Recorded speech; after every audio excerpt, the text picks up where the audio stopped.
तो हम लोग स्टार्ट करते हैं आज पाचन तंत्र। कल हम लोगों का हो गया था पोषण और आज क्या होगा पाचन तंत्र।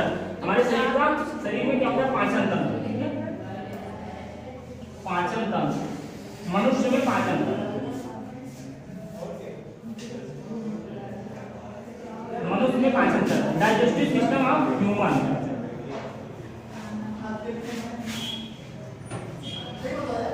डाइजेस्टिव सिस्टम पाचन तंत्र। अच्छा ये सिस्टम कहते किसको है? सिस्टम जो हमारे शरीर में, ठीक है ना, जितने भी शरीर में हमारे तुम्हारे भोजन के पाचन का जो कार्य करते हैं उसको पूरा सिस्टम करते हैं। जैसे हमारा एक कंप्यूटर होता है, ठीक है ना, कंप्यूटर में माउस होता है, मॉनिटर होता है, यूपीएस होता है, सीपीयू होता है, तो पूरा क्या होता है एक क्या होता है वो एक सिस्टम होता है। उसी तरह से है हमारे पाचन तंत्र। पाचन तंत्र कहते किसे हैं? जो जटिल अणुओं को सरल अणुओं में तोड़ता है, ठीक है ना, जटिल अणुओं को सरल अणुओं में तोड़ता है, उसे पाचन तंत्र कहते हैं। जटिल अणु जैसे होगा तुम रोटी लिए, ठीक है, रोटी बड़ी सी होती है, लिए उसको क्या किया पहले दांत से उसको चबाए काटे, उसको छोटे छोटे टुकड़ों में काटे, वो छोटे छोटे टुकड़ों में हुआ, फिर वो क्या हुआ एंजाइम काम करता है। कौन एंजाइम करता है? लाल ग्रंथि, सलाइवरी ग्लैंड जिसे कहते हैं। तो लाल ग्रंथि क्या होता है एंजाइम को स्रावित करता है, ठीक है। अच्छा ग्रंथियां देखो, ग्रंथियां दो चीज स्रावित करते हैं, एक एंजाइम स्रावित करते हैं, एक हार्मोन्स भी स्रावित करता है। एंजाइम और हार्मोन्स भी दोनों। एंजाइम क्या करता है? हमारे भोजन को पाचन का कार्य करता है। एंजाइम हमारे शरीर में वृद्धि विकास का कार्य करता है, हमें उत्तेजना प्रदान करती है। कौन? हार्मोन। तो पाचन तंत्र क्या है कि सरल अणुओं, जटिल अणुओं को हम सरल अणुओं में तोड़ने का कार्य करते हैं पाचन तंत्र। पाचन तंत्र में हमारे आहार नाल होता है। पूरा क्या होता है? आहार नाल होता है। आहार नाल हमारा कितना लगभग होता है? पूरा 32 फीट का होता है, लगभग 10 से 12 मीटर पूरा आहार नाल होता है। आहार नाल ये नहीं है कि सिर्फ यहाँ से यहाँ तक दिया उसको आहार नाल कहते हैं। पूरा जितना भी तुम्हारा होता है, जैसे मुंह, हाँ, जितने भी पाचन जहाँ जहाँ होते हैं, जैसे मुख से शुरू हुआ, मुख हुआ, ग्रास नली हुआ, आमाशय हुआ, छोटी आंत हुआ, बड़ी आंत हुआ, मलद्वार हुआ, ये पूरा वहाँ से वहाँ तक पूरा क्या हो गया पाचन होता है, ठीक। अब हम लोग क्या पढ़ चुके थे? मुख पूरा पढ़ चुके थे, मुख गुहा पूरा पढ़ चुके थे। देख लेते हैं। सबसे पहला शुरू कहाँ से होता है पाचन? मुख गुहा से। उसके बाद ग्रास नली, ग्रास नली, ठीक। ग्रसनी होता है, देखो ग्रसनी क्या होता है? वायस बॉक्स होता है। जब हम फेफड़ा पढ़ेंगे तब ग्रसनी पढ़ेंगे। जो हाँ वो ग्रास नली जो होता है, ग्रास नली से हमारे भोजन जाता है, इसे एसियोफोगस कहते हैं, ओसियोफोगस। ग्रसनी जो होता है वो जो आवाज सांस वाली होती है ना, वो ग्रसनी होती है। तो ग्रास नली होती है, फिर उसके बाद आमाशय में जाता है खाना, आमाशय के बाद उसके बाद छोटी आंत, उसके बाद बड़ी आंत। उसके बाद छोटी आंत के भी 3 भाग होते हैं। छोटी आंत के कितने भाग होते हैं? पहला होता है डेडुनम, दूसरा होता है जेजुनम और तीसरा होता है इलियम, ठीक है। और उसके बाद बड़ी आंत में भी 3 होते हैं, ठीक है। सबसे होता है कोलोन, सीकम और एक होता है लास्ट में मलद्वार जो होता है, ठीक। मलद्वार इसको एनस भी कहते हैं, एनस भी कहते हैं। ये होता है हमारे, ये पूरी आहार नाल होते हैं। पूरे कितने आहार नाल होती है? 8 से 10 मीटर में पूरी आहार नाल होती है। तो मुख गुहा पढ़ लिए, मुख गुहा में सबसे पहले दांत आते हैं। दांत हमारे कितने होते थे? 4 प्रकार के होते थे।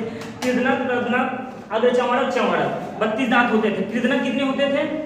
ये जो 4 ऊपर 4 नीचे हैं, तो कितने हुए? 8 कृदनक हो गए। रदनक कितने हुए? 4। ये जो ये दिखता है, ये 2 नीचे 2 ऊपर, ये क्या हो गया? रदनक हो गया, जिसे हम फाड़ते हैं कोई चीज। तो 2 नीचे हो गए, 2 ऊपर 4 हो गए रदनक। और क्या हुआ? अग्रचमड़क कितने होते थे? 6। अग्रचमड़क देखो 2 इधर 2 इधर 2 2 4 ऊपर 4 नीचे, तो कितने? 4 ऊपर 4 नीचे कितने होंगे? 8 होंगे। गिनती सीख लो तुम लोग, ठीक है, 8 होते हैं। उसके बाद क्या होते हैं? उसके बाद चमड़क होते हैं। अब चमड़क तुम्हारे क्या होते हैं? आगे ही होते हैं। जब चमड़क सबसे पीछे होते हैं। चमड़क कितने? 3 इधर हुए, 3 इधर, 6। जब 6 ऊपर हो गए तो 6 नीचे कितने हो गए? 12 हो गए। चलो ये मुख दांत का काम खत्म हो गया। उसके बाद आ जाते हैं लाल ग्रंथि। लाल ग्रंथि हमारी 3 जगह से लाल ग्रंथियां निकलती थी। एक होता था पैरोटिड ग्रंथि, एक होता था कौन? सबलिंगुअल, एक सबमेडुलर ग्रंथि होती, तीनों, ठीक है। जो पैरोटिड ग्रंथि होती है वो कान के नीचे होता है ना, 2 होती है पैरोटिड ग्रंथि, कान के नीचे होता था। उसका सबलिंगुअल होता था, जीभ के नीचे होता है सबलिंगुअल। उसके बाद सबमेडुलर क्या होता था? ये जो जबड़ा होता है आगे वाला, वो सबमेडुलर होता है, जबड़ा होता है, वहीं सबसे ज्यादा रस जो होता है एंजाइम यहीं से निकलता है। ऐसे जब तुम करोगे तो यहीं से निकलेगा, ठीक, सब ज्यादा आगे से निकलता है। तो ये तुम्हारे लुगदी बनाने का काम करते थे, खाने को लुगदी बनाने ताकि आसानी से खाना चला जाए ग्रास नली से, ठीक है ना। उसके बाद देखो इसमें एमाइलेज भी होता था। एमाइलेज होता था लाइसोसोम भी, ये भी एंजाइम पाया जाता है, लाइसोसोम भी पाया जाता है। लाइसोसोम कीटाणुओं को मारने का काम करता था। क्या करता था? कीटाणुओं को मारने का काम करता था लाइसोसोम। तो ये हो गया। हाँ हम लोग थोड़ा बना के देखते हैं, ठीक, बनाने के लिए इसको सही इधर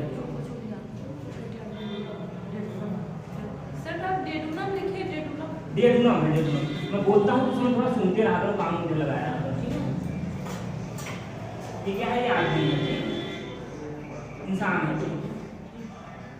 ये तुम्हारे ये क्या है, मुख गुहा हो गया। क्या मुख गुहा? इसमें दांत और सब दिख नहीं रहा, ठीक है ना, तो ध्यान से देखोगे दिखेगा, इसमें दांत और सब है। ये मुख गुहा हो गया। मुख गुहा पर ये ग्रास नली आती है। क्या है ये? ग्रास नली है। ग्रास नली के बाद क्या होता है? आमाशय होता है। क्या होता है? आमाशय। आमाशय के बाद क्या होता है? बोलो क्या होता है? छोटी आंत होता है। छोटी आंत के बाद हाँ बड़ी आंत होता है। ऐसे इतनी दूर दूर छोटी आंतें होती है, एक दूसरे से मतलब सटी हुई होती है। हाँ सब सटी रहती है। आप तो इतना लगा दिए वो क्यों एकदम बड़ी अरे उसमें हम अलग अलग अभी बताएंगे तुम लोगों को ना।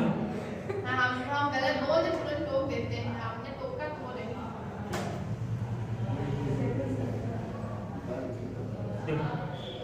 ये लगभग तुम्हारे कितने, लगभग 6.5 मीटर होता है। सबसे बड़ी छोटी आंत ये होती है, ये बड़ा है ऐसे, सिर्फ हम बता रहे हैं, ठीक है ना। ये तुम्हारे 6.5 से 6.5 मीटर होते हैं। ये छोटी आंत होती है, वो क्या होती है? सबसे बड़ी होती है छोटी आंत, ठीक। अब देखो ये ग्रास नली क्या काम करता है? ये क्रमाकुंचन का काम करता है। देखो हमारा मुंह हुआ हो गया था कल, अगले पिछले वाले पार्ट में मुंह हुआ हो गया था, अब हम लोग ग्रास नली। देखो ग्रास नली का काम होता है कि ये क्रमाकुंचन के द्वारा खाने को पहुंचाने, ठीक है ना। अब पता नहीं यहाँ से मुंह डालेगा तो क्रमाकुंचन नहीं, बस सीधे भक्त से आएगा आमाशय में, क्या करेगा? आमाशय में चोट लग जाएगा ना। जैसे तुम पेस्ट निकालते हो ना, उसमें जब ब्रश करते हो तो पेस्ट होता है, तो निकालते हो, जब उसको दागते हो तो धीरे धीरे आगे बढ़ता है। उसी तरह से इसका भी काम करता है, क्रमाकुंचन उसे करते हैं। अब ये खाना आएगा, जैसे ये थोड़ा सा ऐसे यहाँ पे मोटा हो जाएगा, फिर यहाँ से धीरे से जाएगा तो यहाँ मोटा हो जाएगा, यहाँ पतला हो जाएगा, ऐसे धीरे धीरे क्रमाकुंचन खाना कहाँ पे आ जाता है? आमाशय में आ जाता है। अच्छा आमाशय में आ जाता है, तो आमाशय में तुम्हारा आया, ठीक। ये आमाशय में तुम्हारा यहाँ पे क्या होता है? ये यहाँ पे रुचि होता है, ठीक, रुचि। अच्छा आमाशय हमारा खाना 4 से 5 घंटे हमारे आमाशय में खाना होता है, और 70% पाचन कहाँ हो जाता है? आमाशय हो जाता है। और देखते हैं कि पाचन कैसे होता है यहाँ पे, ठीक। आमाशय अच्छा इसको क्या कहते हैं? इसको आमाशय, इसको पेट कहते हैं ना। पेट यही होता है, आमाशय यही पेट होता है, जो आमाशय होता है यही पेट होता है। और उसके बाद देखो आमाशय में तुम्हारे क्या होता है? यहाँ पे एक रुचि होता है, ठीक, रुचि, इसको रुचि कहते हैं। यहाँ पे क्या होता है? जैसे भूख जब लगती है ना, जब रुचि में खाना क्या रहता है? उसमें अड़ुआ रहता है खाना वाला। तो जैसे यहाँ से खाना खत्म होता है तो क्या होता है? जिसे कहते हैं ना पेट में चूहे कूदने लगे हैं, तो ये क्या होता है? यहाँ से खाना खत्म हो जाता है, ये गड़ने लगता है। ये पेट में रुचि जो होता है ये गड़ने लगता है। अच्छा ठीक। आमाशय में हमारे क्या पाया जाता है? जठर ग्रंथि पाई जाती है। क्या? जठर ग्रंथि। क्या पाई जाती है? जठर ग्रंथि, ठीक है। जठर ग्रंथि से हमें कौन सा जूस निकलता है? जठर रस निकलता है, ठीक है। जठर रस इसमें देखो क्या होता है? एक इसमें 2 एंजाइम निकलते हैं। कौन निकलते हैं? कौन होता है? बताओ। पेप्सिन, हाँ पेप्सिन हो गया, और एक होता है रेनिन होता है, ठीक। पेप्सिन और रेनिन होता है। अच्छा पहले आता है इसमें HCl भी पाया जाता है, आमाशय में ही HCl हाइड्रोक्लोरिक अम्ल पाया जाता है ना। अभी इसको बताते हैं, इसको अभी यहाँ देखो पेप्सिन और रेनिन। पेप्सिन क्या होता है? ये प्रोटीन को पचाता है। प्रोटीन को पचा के किसमें? पेप्टाइड में बदल देता है ना, पेप्टाइड में।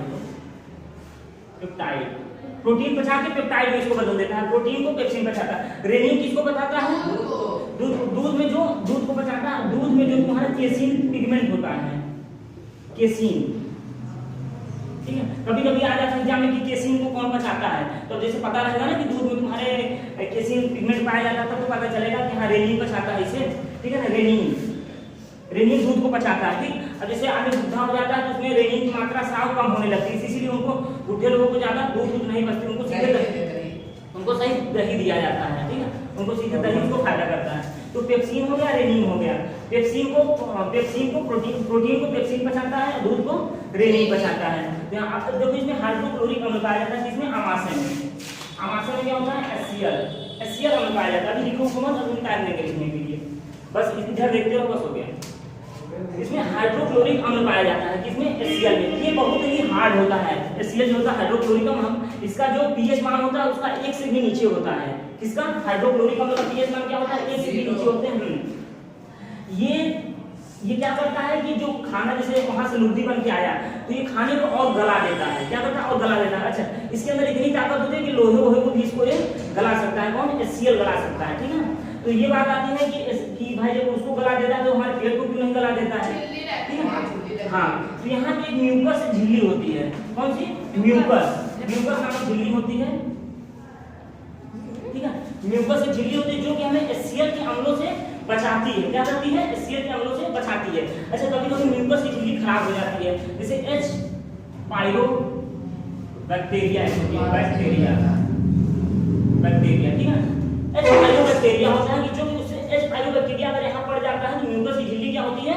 खराब हो जाती है। तो फिर उसमें एक रोग हो जाता है, कौन सा? आमाशय अल्सर। हाँ, आमाशय अल्सर एक रोग हो जाता है। जब ये क्या होता है कि H पाइलोबैक्टीरिया यहाँ पे जब पड़ जाती है, ठीक है ना, उसमें आमाशय अल्सर हो जाता है। ऐसे होता है, आमाशय अल्सर हो जाता है।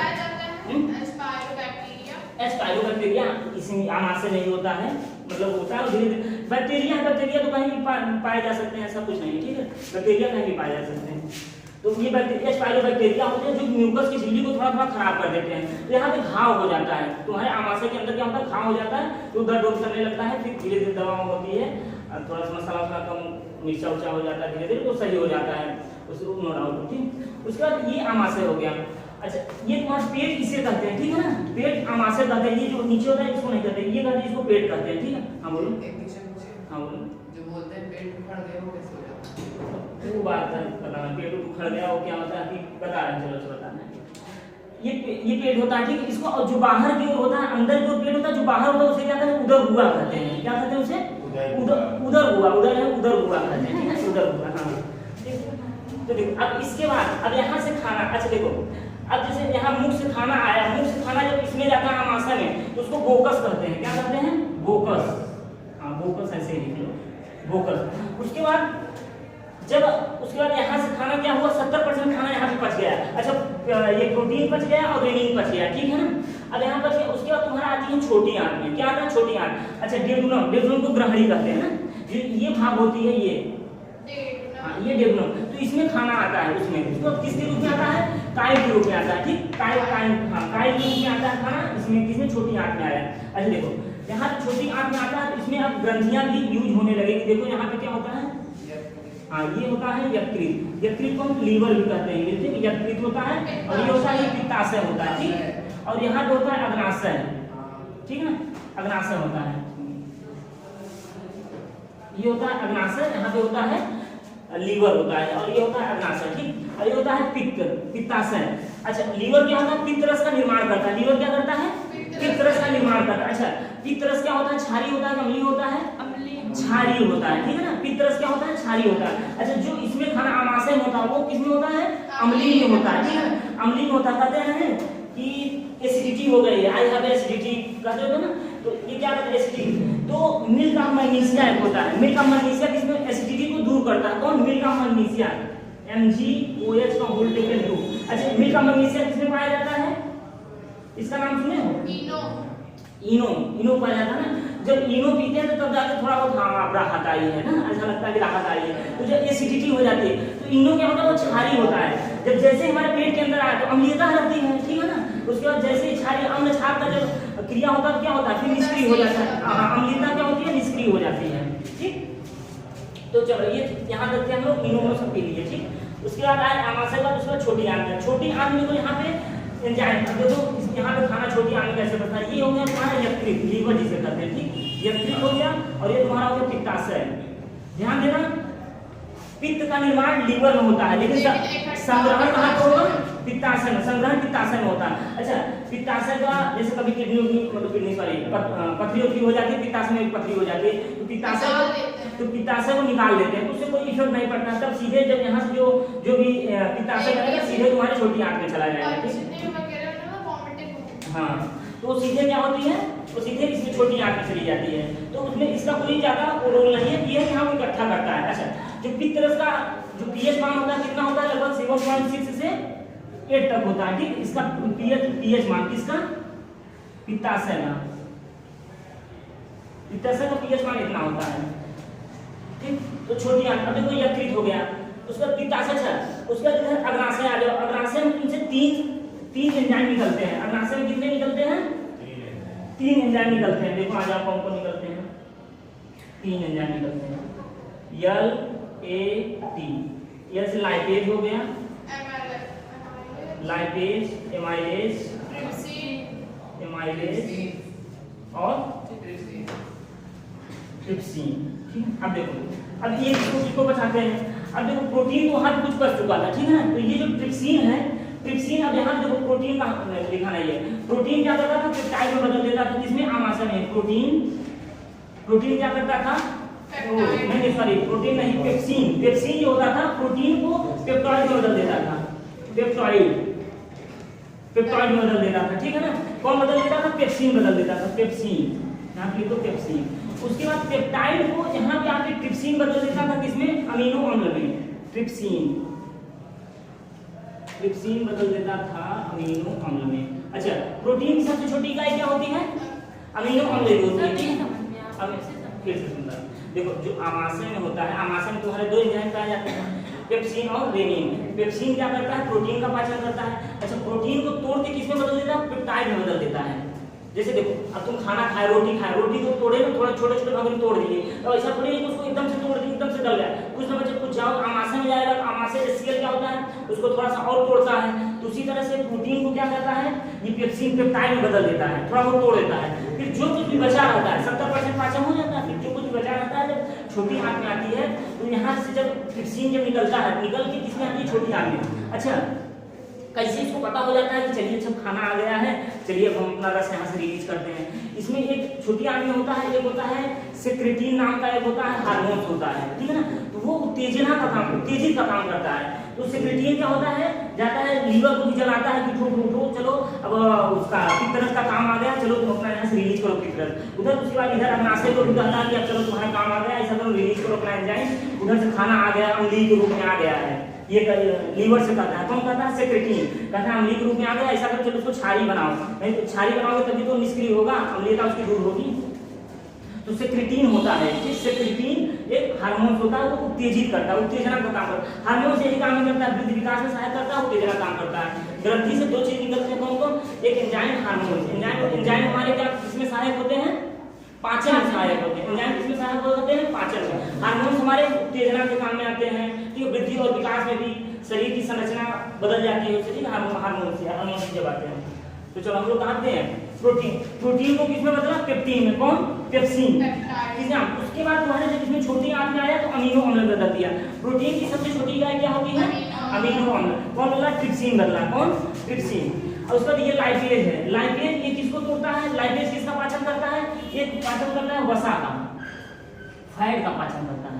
किसका पाचन करता है, फैट का पाचन करता है। और एमाइलेज किसका पाचन करता है, देखो एमाइलेज हमारे मुंह में भी पाया जाता है, एमाइलेज, ठीक है। एमाइलेज जो, तो वहां भी हमारे स्टार्च जो होता है, स्टार्च मंड। अच्छा, स्टार्च मंड किसे कहते हैं, जानते हो, नहीं जानते।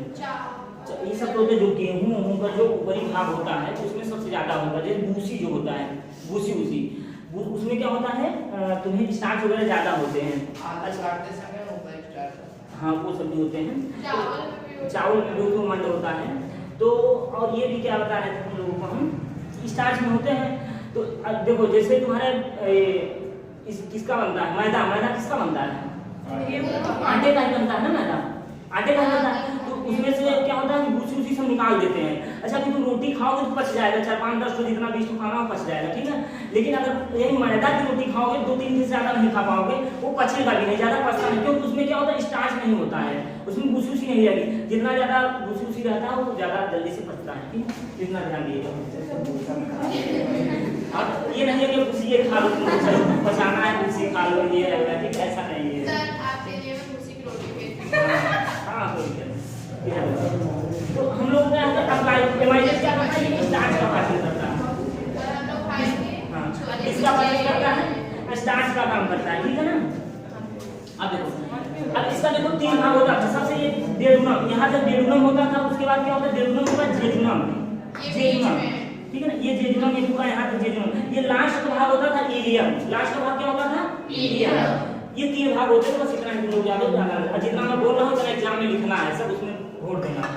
उसके बाद देखो जेजुनम बीच में होता है, जेजुनम, हाँ, वही बीच में आप इसके किनारे बना दीजिए। उसके बाद ये इलियम होता है। फिर देखो ये इलियम का जो है, ये भाग इसमें बड़ी आंत से जुड़ी होती है। किससे बड़ी होती है, अच्छा, ये छोटी आंत का काम क्या होता है, छोटी आंत का होता है ये पोषण का और शोषण करना, ठीक है ना, पोषण का और शोषण। जितने भी न्यूट्रिशन होते हैं, जैसे हम लोग प्रोटीन, विटामिन वसा वगैरह जो खाते हैं, ये सब क्या करते हैं, ये अवशोषण काम कर कौन करता है, छोटी आंत करता है। छोटी आंत अवशोषण काम करके भेज देता है कोशिकाओं के पास, कोशिकाओं का भेज देगा, ले जाओ अपना एनर्जी करके। जैसे देखो खा लोगे, बताइए खा लेते हो, क्या करते हो, जब खाए नहीं रहते तो तुम उदास से पड़े रहते हो, खा पी के तो हाँ आ गया, एनर्जी आ गई, तो क्या करता है वो छोटी आंत क्या करता है, वो अवशोषित करके हमारे कोशिकाओं को पहुंचा देता है। बात ना करो, बाद में छीना झपटी करना। तो क्या करता है वो हमारे कोशिकाओं को पहुंचा देता है। उसके बाद ये इसमें एक होता है, उसके बाद आ जाते हैं खाना किसमें आता है, बड़ी आंत में आता है, ठीक है ना, बड़ी आंत। हाँ, जो बड़ी आंत होती है वो जल का अवशोषण करता है। तो जो बड़ी आंत होती है ये तुम्हारा हो गया, ठीक, ये तुम्हारा हो गया सीकम हो गया, ठीक, सीकम, ये पहला भाग सीकम होता है। ये सीकम यहाँ पे सिर्फ ये छोटा सा यहाँ पे ऐसे सीकम होता है। अच्छा, यहाँ पे एक अपेंडिक्स ऐसे रहता है बाहर की ओर, यहीं पे क्या होता है, ये अपेंडिक्स होता है। अपेंडिक्स का काम कुछ नहीं होता, ये अवशेषी अंग होता है। क्या होता है, ये अवशेषी अंग होता है, ये अपेंडिक्स। इसको बाहर निकाल के निकाल दोगे तो कोई भी दिक्कत नहीं होता है। ये जानवरों में पाया जाता है, जानवरों में पाचन, क्योंकि जानवरों में ये सब चीजें और चीजें नहीं पाई जाती है, तो ये जानवरों में पाया जाता है, ये पाचन में भी सहायक करती है, लेकिन मनुष्य में कोई सहायक नहीं करती, ये अवशेषी अंग होता है। तो खाना आ गया तुम्हारा सीकम में आ गया। उसके बाद ये तुम्हारा यहाँ से पूरा यहाँ से यहाँ तक ये भाग पूरा क्या होगा, कोलोन होगा। क्या होगा, ये कोलोन होगा, कोलोन। फिर ये लास्ट में आ जाएगा एनस, ठीक है ना, एनस, एनस होता है हमारी मलद्वार कहते हैं इसे, ठीक है, मलद्वार कहते हैं। ये लास्ट में सबसे मलद्वार एनस आ जाता है, ठीक। अब देखो बड़ी आंत का काम क्या होता है, जल का अवशोषण करना। जब ये जल का अवशोषण करना बंद कर देता है तो डायरिया वगैरह हो जाती है। डायरिया वगैरह जो डायरिया हो जाती है, जो डायरिया हो जाती है पता लगी कि जो लैट्रिन होती है तो पानी हो रही है, आदमी मर भी जाता है, क्योंकि हमारे शरीर में क्या होता है वो खत्म ही हो जाता है। हमारे शरीर में क्या होता है, 70% क्या होता है, 70% पानी होता है। अब पानी ही जब नहीं रहेगा शरीर में तो क्या करेगा, आदमी मर नहीं जाएगा। हाँ, तो वो अगर ये शोषण करना बंद कर देगा, पानी का अब्जॉर्प्शन करना बंद कर देगा तो क्या हो जाता है, डायरिया हो जाता है। ये कौन गाना कौन गिरा रहा है, कौन हो गया हाथ दिखा वो तुम बोल क्या चलो। उसके बाद अब देखो यहाँ इतना हम लोगों को क्या हो गया, पाचन हम लिखना चाहिए। देखो और लीवर का देखो आमाशय का कार्य क्या होता है, आमाशय देखो जो आमाशय हमारा पाचन, जिससे जो जहरीली पदार्थ होते हैं ना, आमाशय सब चीज का पाचन करता है, लेकिन जहरीली पदार्थ का पाचन नहीं करता है। मान लो जैसे जो दारू होता है, बियर हो, तो आमाशय पाचन कर लेता है। जो जहरीली पदार्थ होता है वो किसको ट्रांसफर कर देता है, यकृत को, लीवर को। लीवर ही सब उसको क्या करता है, वो पाचन उचन करता है। उसको बना लो धीरे धीरे, बना के तो समझ सही है, जो मैं बोल रहा हूँ उसको सुनते रहो। हाँ हाँ ठीक है, ठीक है चलो। अच्छा ये आमाशय हो गया। चलो आमाशय के बाद तुम आ जाओ लीवर, यहीं पे देख लो लीवर, ठीक है ना, लीवर। अच्छा लीवर के अध्ययन को क्या कहते हैं, हिपैटोलॉजी कहते हैं। लीवर के जैसे तुम्हारे कोशिका के अध्ययन को साइटोलॉजी कहते हैं, और जैसे किडनी के अध्ययन को क्या कहते हैं, नेफ्रोलॉजी कहते हैं, ठीक है ना। और जैसे हृदय के अध्ययन को कार्डियोलॉजी कहते हैं। सब जैसे डॉक्टर होते हैं, जैसे महिलाओं के डॉक्टर गायनोलॉजिस्ट हो गए, हृदय के डॉक्टर कार्डियोलॉजिस्ट हो गए, उसी तरह से ये भी होते हैं। लीवर के अध्ययन को क्या कहते हैं, हिपैटोलॉजी कहते हैं, हिपैटोलॉजी कहते हैं। क्या कहते हैं, हिपैटोलॉजी कहते हैं। अब इसको स्पेलिंग मत लीजिए, ठीक है। क्या कहते हैं, लीवर के अध्ययन को क्या कहते हैं, हिपैटोलॉजी कहते हैं। हाँ अच्छा, जो यूरिया का जो निर्माण होता है, यूरिया का निर्माण यकृत के द्वारा ही किया जाता है, ठीक है ना। यूरिया का निर्माण किसके द्वारा किया जाता है, यकृत के द्वारा ही किया जाता है। लेकिन जो यूरिन जो बाहर निकलता है वो किडनी के द्वारा निकलता है। किडनी उसको फिल्ट्रेट करके करती है, वो किडनी में पढ़ाएंगे उसको, ठीक है, ये काम होता है। अब ग्लूकोज को ग्लाइकोजन का संग्रहण, ग्लूकोज और ग्लाइकोजन का संग्रहण कौन करता है, यकृत ही करता है, ग्लूकोज और ग्लाइकोजन का।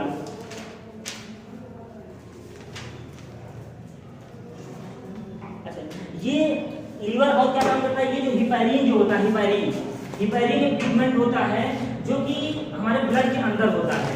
वो कौन सा काम करता है, लीवर ही करता है। तो जैसे ब्लड हमारे अंदर जम न जाए, इसलिए वो उसके अंदर ब्लड के अंदर क्या होता है, हिपैरिन होता है। क्या होता है, हिपैरिन होता है। तो ये लीवर का काम है, ठीक है।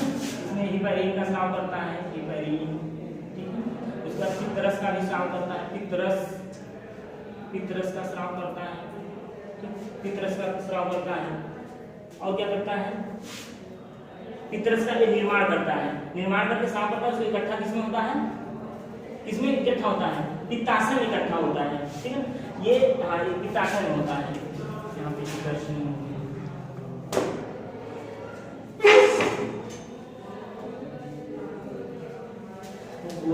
हो गया, इसको ऐसे लिख लो, जैसे ये ऐसे ऐसे लिख लो, रफ में लिख लो ना। बाकी जो पहले लिखे थे उसको लिख दिया मैंने। पता नहीं क्या लिखा है।